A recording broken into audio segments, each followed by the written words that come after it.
Siapa yang kangen HP Nokia yang backdoor-nya bisa kita buka dan baterainya bisa kita copot pasang kayak gini?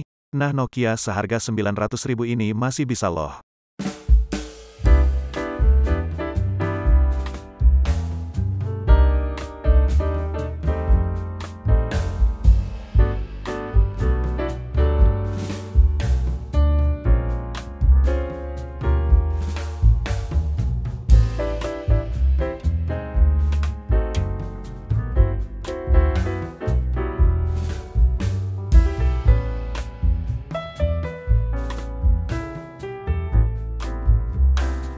Assalamualaikum warahmatullahi wabarakatuh. Salam sejahtera, shalom, om swastiastu, namo buddhaya, salam kebajikan. Halo Nets, thanks lu udah balik lagi ke channel Sodik ini. Dan di video Om Gadget kali ini gue mau bahas ini nih, Nokia C3.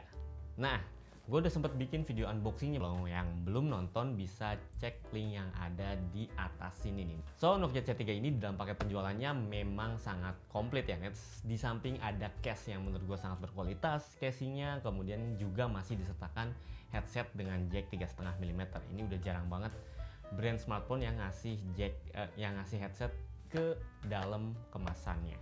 Nah, kayak gini wujudnya si Nokia C3 ini. Terus gimana sih Nokia C3 itu? Nah, buat kalian yang sering ngerosting, buat kalian yang sering ya gitulah ngomentarin HP dari brand lokal yang pakai chipset itu lagi, tau lah ya apa? Itu Nisok SC9863A. Akhirnya diikuti oleh brand global sekelas Nokia. Yap, Nokia C3 ini pakai chipset Unisoc atau Spreadtrum SC9863A seperti layaknya yang dipakai oleh smartphone brand lokal. Nah, jadi sekarang kalian udah nggak bisa kok HP lokal pakai ini mulu sih chipsetnya, pakai Unisoc lagi gitu net. Ya gimana, orang Nokia aja ikutan kok. Ya enggak, jadi nggak ada alasan buat kalian buat ngerosting lagi ya. Brand sebesar Nokia dan mungkin brand-brand baru yang gue lihat itu juga ada yang pakai Unisoc SC9863A ini. Jadi nggak cuma brand lokalnya. So, langsung mulai aja kali review si Nokia C3 ini. Pertama dari desainnya, gue suka banget sama desainnya. Ini masih gue pakai casing dan casingnya bagus loh Nets. Ini gue masih pakai casing dan penampakannya kayak gini. Tetap ciri khas Nokia sih menurut gue, walaupun bagian belakangnya plastik dan sampingnya tuh frame tuh plastik. Terus ini masih klasik banget, masih pakai express on cover yang jadi jenis baterainya itu baterai yang bisa dilepas pasang alias non removable ya Nets. Dan slot SIM-nya itu ada di dalam casing kayak gini sama slot micro SD-nya. Yang bikin gue suka dari Nokia ini ya udah warnanya cuma biru gini doang, bener-bener klasik menurut gue dan nggak neko-neko, nggak ada gradasi, nggak ada efek kinclong-kinclong, ngeduff atau misalnya matte kayak gini doang. Finishnya justru membuatnya jadi kayak nggak menunjukkan kesan murahannya gitu. Ya meskipun ini handphone yang murah gitu. Posisi tombol-tombolnya oke, apalagi di sebelah sini ada tombol Google Assistant yang ini nanti akan gue jelasin lagi. Yang ini emang khas Nokia banget ya. Terus logo Nokia yang ada di sini, nah ini keren nih. Ini beda sama brand lokal yang biasanya cuma disablon gitu doang Nets. Enak genggam, nggak licin karena ini emang matte ya finishing. Terus nggak ada gap antara frame sama back case atau cover belakang, jadinya tuh lebih enak gitu, digenggamnya tuh lebih mulus. Cuma gue komplain di bagian depannya, dimana desain layar itu masih rata banget, belum 2,5D glass atau belum ada lengkungan sedikit di ujung-ujungnya. Walhasil ada sedikit tajam ketika kita genggam erat kayak gini nih. Jadi kayak ada rasa nggak enak di jari nih di sebelah ujung-ujung layarnya kayak gini. Next kita bahas performanya ya Nets. Itu performanya silahkan kalian nilai sendiri karena gue udah sering banget review smartphone yang pakai Unisoc SC9863A. Ini adalah sebuah chipset 28 nanometer, memang masih sangat ketinggalan teknologinya, tapi dia punya kecepatan yang menurut gue cukup banget. Dia punya Cortex A55, basisnya udah bukan Cortex A53 lagi, udah kekinian lah. Kemudian dia ada 8 core dan maksimum speednya 1,6 GHz, itu udah cukup banget. Dipadu dengan RAM 2 GB dan memori internal yang cukup kecil 16 GB di Nokia C3 ini, skor AnTuTu yang dihasilkan sampai 109.000. Dan ini Nets merupakan skor AnTuTu tertinggi yang bisa gue dapetin di yang selama ini gue dapetin di Spreadtrum SC9683A atau Unisoc. Biasanya 90 ribuan doang, 95 atau 98 ribu paling tinggi. Ini hampir 110 ribu. Dan kayak gini Terbukti kalau misalnya memang SC9863 ini kenceng, apalagi kalau Nokia bener-bener bikin jadi lebih kenceng lagi gitu. Padahal RAM-nya cuma 2 GB tapi dapat skor yang lebih tinggi daripada smartphone lokal yang RAM-nya 4 GB. Skor segini itu bisa ngimbangin Helio P22 dari MediaTek, Helio G25 bahkan atau G35 bahkan. Jadi ya nggak cupu-cupu banget sebenarnya chipset ini. Buat main game gue udah coba beberapa game. Sementara itu untuk operasional ringan sehari-hari ya ini sih enak-enak banget. Yang gue kurang suka itu ya kecil memorinya, yaitu 2 GB untuk RAM dan memori internal 16 GB. Hari gini brand lain itu udah gede-gede banget. Emang sih iya pakai pure Android 10 yang enteng dan operasionalnya enak. Tapi tetap aja walaupun ini pure Android, RAM 2 GB tuh nggak cukup banget buat multitasking. Jadi ketika buka 4 aplikasi aja, itu aplikasi yang pertama udah bisa di close, udah langsung di close sama sistemnya gitu. Jadi nggak bisa banyak-banyak, dibikin banyak aplikasi pasti berbet gitu operasionalnya. Enaknya buat buka tutup 1-2 aplikasi aja kali ya. Terus memori internal yang paling parah nih, 16 GB dengan yang bisa kita pakai itu sekitar 12 GB sekian. Itu sangat-sangat kurang di tahun ini. Untuk WhatsApp aja itu butuh memori yang banyak kalau misalnya lu emang udah aktif WhatsApp, kemudian mungkin cocoknya pindah ke Telegram kalau untuk chatting ya biar lebih enteng lagi. Terus untuk game juga, game rata-rata sekarang datanya besar-besar, so kecil banget. Emang wajib banget kalian kalau misalnya kalian beli Nokia C3, wajib beli micro SD buat nyimpen foto, lagu, video, dan ya file-file multimedia di dalam micro SD aja. Jadi memori internalnya cukup buat aplikasi doang. Next, kalau masalah baterai itu 3040 mAh doang. Agak kurang awet buat heavy use. Jadi biasanya, jadi pas gue lagi mainin game banyak di handphone ini, hari itu gue cuma bertahan dari pagi sampai sekitar jam 2 siang. Udah lowbat. Dan selama beberapa hari pemakaian, SOT-nya gue tembus dari 3-4 jam doang. Which is itu adalah untuk pure Android itu cukup bukan cukup borosnya. Memang baterainya kapasitasnya kecil, 3040 mAh, jadi sewajarnya emang segitu. Beda kayak misalnya di Nokia 5.3 yang bisa gue sering tembus 2 hari selalu tuh. Karena baterainya 4000 mAh dan pure Androidnya juga memang awet. Nah, sedikit saran misalnya lu bepergian jauh, jarak jauh dan jauh dari colokan, atau misalnya lu nggak bawa power bank, saran gue sih mending lu beli satu baterai cadangan lagi yang diisi penuh, 1 atau 2 ya. Misal lu bepergian sangat jauh, belasan jam, dan lu harus aktif komunikasi via handphone, lu beli aja 2-3 baterai, lu cas penuh sebelum bepergian. Enaknya karena ini baterai bisa diganti-ganti, jadi ketika tengah jalan lowbat nggak nemu colokan, ganti aja baterainya gitu, nggak usah colok-colok. Itu sih keunggulannya kalau misalnya baterai dilepas pasang. Nah, tinggal cari aja deh di toko-toko Nokia baterai cadangannya. Terus portnya itu masih micro USB, memang jadul, belum USB Type C. Dan parahnya charger bawahnya juga kecil, itu cuma 5 watt aja, 5 volt 1 ampere, jadi belum fast charge, belum quick charge atau apalah namanya. Dan saat gua ngecas dari 0% sampai 100% itu 2 jam lebih, hampir 3 jam ya. Untuk baterai yang kapasitasnya cuma 3000 mAh itu cukup lambat chargingnya. Next, untuk layar, ini nih yang ajaib. Layarnya memang gak istimewa, masih IPS, kemudian resolusinya cuma HD 720p dan frame rate-nya masih 60 frame per kemudian refresh rate-nya masih 60 Hz, belum 90 Hz. Tapi meskipun IPS, layarnya masih enak banget, dan meskipun HD 720p, ini di tulisan kecil kayak gini nih Nets, itu masih enak banget kita bacanya gitu, nggak pecah gitu. Di menu-menu yang kecil juga nggak pecah. Ini mungkin layar IPS-nya berkualitas ya, jadi kalau nggak kelihatan pixelat gitu loh. Terus dari segi warna juga ya khas IPS, oke lah, meski nggak panci kayak misalnya di Super AMOLED, nah, tapi ini udah cukup banget.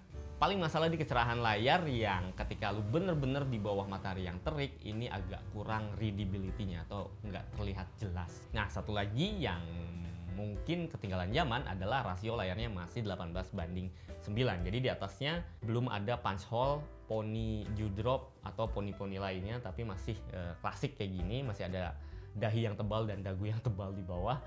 Jadul banget. Rasio yang lain udah 19:9 atau 20:9, ini masih 18:9, kurang panjang. Makanya ini meskipun ukuran layarnya kecil 5,9 inci, tapi kayak handphone 6,5 inci lebih di rasio yang lebih baru 20:9. So masih bongsor-bongsor juga handphonenya walaupun layarnya kecil ya. Dan untuk touchscreen atau layar sentuhnya itu asik-asik aja sih, nggak terlalu delay banget, meskipun chipsetnya bukan chipset yang kencang, kemudian layarnya juga bukan yang 90 Hz. Touchnya enak dan ini dukung 5 jari atau 5 sentuhan. Memang belum 10, tapi 5 aja udah cukup untuk handphone kelas low end. Nah sekarang hasil kameranya nih, kameranya itu boleh dibilang minimal banget ya. Cuma ada single kamera di belakang maupun di depan. Yang belakang 8 megapiksel f2.0, posisinya satu sama frame flash, punya kemampuan HDR, namun belum ada night mode, EIS, apalagi OIS. Menu kameranya sederhana banget, cuma ada mode video, panorama, dan timelapse. Mode bokeh sama mode pro aja nggak ada di handphone ini. Ya hasil kamera utamanya memang kalau siang hari menurut gua masih oke-oke aja, masih diterima di kelas low end. Tapi kalau misalnya di malam hari, hindari lah kalau misalnya cahayanya kurang, Portrait pakai ini. Karena motret di indoor aja gue coba itu sering nggak fokus atau sering ngeblur, karena ketika sedikit saja remang-remang atau sedikit saja kurang cahaya padahal itu siang hari, itu shutter speednya akan jadi melambat supaya dia dapat cahaya yang lebih banyak. Walhasil ketika objeknya bergerak cepat itu pasti ngeblur dipastikan gitu ya.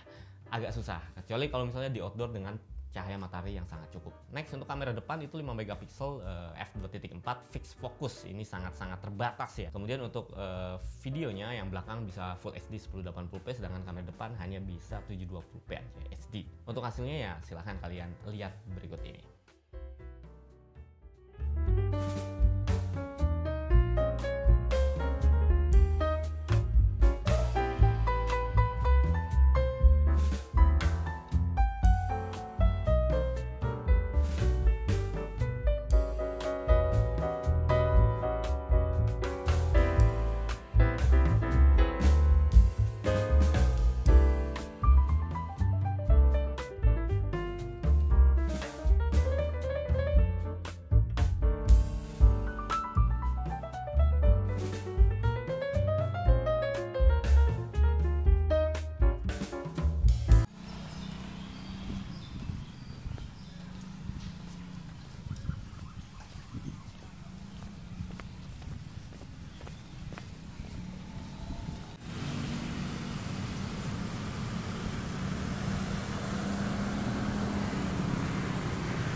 Ini nyobain video kamera depan dari Nokia C3. Suaranya kedengeran nggak ya? Tahu deh. Kayak berisik.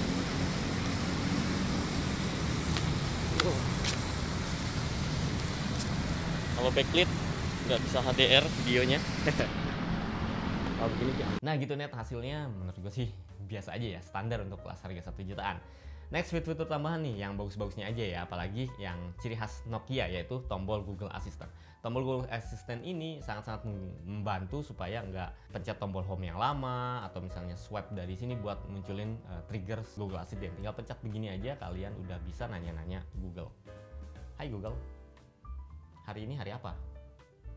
Hai Ali Sodi, ada yang bisa saya bantu? Oke, hari ini hari apa? Sekarang adalah hari Jumat. Oke, terus si Google Assistant ini bisa juga berfungsi ketika layarnya belum di unlock atau masih ke lock kayak gini. Misalnya kalian langsung nanya, nggak usah unlock dulu, tinggal langsung tanya aja. Tuh, Google Assistant-nya langsung bisa hidup. Ini hasil dari web. Malah dia jawab. Fitur lainnya ada fingerprint di belakang yang cukup akurat dan bagus. Untuk OS Android-nya juga 10 ya, cuma bawaan aja fiturnya karena ini Android murni ya, nggak ada custom UI, jadi nggak ada apps bloatware dan nggak ada fitur-fitur tambahan lainnya. Jadi apa adanya Google aja.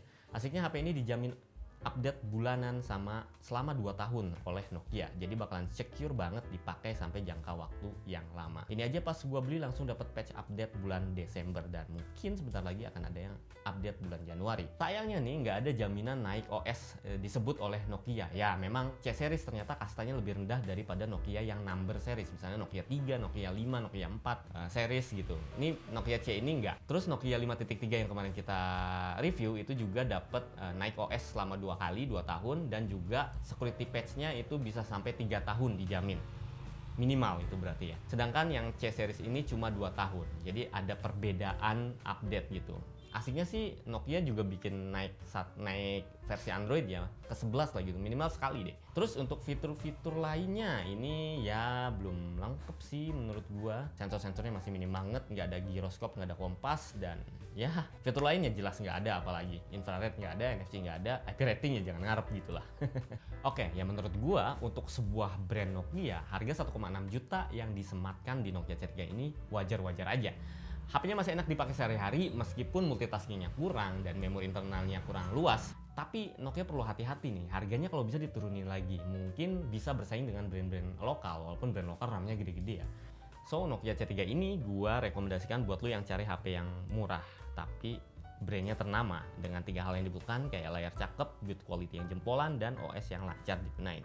Juga nggak khawatir selama 2 tahun pemakaian pasti dapat update. Cocoknya mungkin buat bapak-bapak komplek kali ya yang udah Nokia banget dari dulu gitu.